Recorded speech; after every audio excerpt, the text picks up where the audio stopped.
High, আমি সুমিত্রা। আজ আমি হলুদ কালারের সুন্দর শাড়িটা পরবো। আজ হচ্ছে শ্রাবণ মাসের চতুর্থ সোমবার। যদিও ভিডিওটা আমি পরের দিন আপলোড করছি। তো সুন্দর করে আমি শাড়ি পরে রেডি হয়ে চলে এলাম। আজকে আমি পুরো একা শাড়ি পরেছি, মানে কারো হেল্প ছাড়া। চলো এবার একটু সাজুগুজু করে নেওয়া যাক। প্রথমে টোনার আর ময়শ্চারাইজার আমি আগে থেকেই অ্যাপ্লাই করে রেখেছিলাম। এবার একটু সানস্ক্রিন অ্যাপ্লাই করে নিলাম। তারপর সুন্দর করে চুলটা আঁচড়ে পিছনে ছোট্ট একটা ক্লিপ দিয়ে আটকে দিলাম, কারণ চুল পুরো ভেজা আর এই গরমে ছেড়ে যাওয়াও যাবে না, সেই জন্য পেছনে ছোট্ট একটা ক্লিপ দিয়ে আটকে দিলাম। আর তেমনভাবে আমি হেয়ার স্টাইল করতে পারিও না, করিও না, সেই জন্য মাঝখানে সিঁথি করে পেছনে ছোট্ট একটা ক্লিপ দিয়ে আটকে দিলাম। এবার গুঁড়ো সিঁদুর পরবো। তার আগে আমি লিকুইড সিঁদুর পরে নিচ্ছি, কারণ লিকুইড সিঁদুর পরার পরে না উপর দিয়ে গুঁড়ো সিঁদুরটা নিলে সিঁদুরটা সুন্দরভাবে সেট হয়ে যায়, মানে চারিপাশে ছড়িয়ে পড়ে না।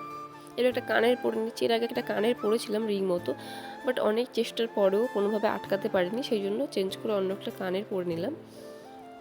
এবার সবথেকে ইম্পর্টেন্ট আর মেকআপের মধ্যে আমার সবথেকে ফেভারিট পার্ট ব্লাশার, যে কিনা আমার এই রুস্কো শুষ্ক গাল দুটোকে লাল টমেটোর মতো টুকটুক করে তোলে, তাই না? তারপর আমার এই বড় বড় চোখের ছোটো ছোটো পাপড়িগুলোকে মাস্কারা দিয়ে একটু সুন্দর করার চেষ্টা করছিলাম।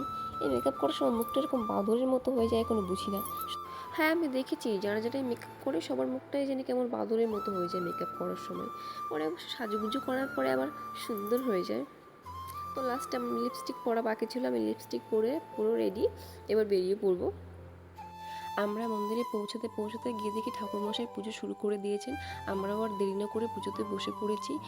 অঞ্জলি দিয়ে বাবার মাথায় জল ঢেলে বাবার পুজো সম্পূর্ণ করে তারপর মায়ের মন্দিরে চলে গেলাম। মায়ের মন্দিরে গিয়ে মায়ের পুজো দিয়ে তারপর বাড়িতে চলে এলাম। আচ্ছা, আমার এই ছোট্ট ছোট্ট ভিডিওগুলো তোমাদের কেমন লাগে প্লিজ কমেন্ট করে জানিও, তাহলে আমিও ভিডিও বানাতে একটু উৎসাহ পাই। চলো বাই।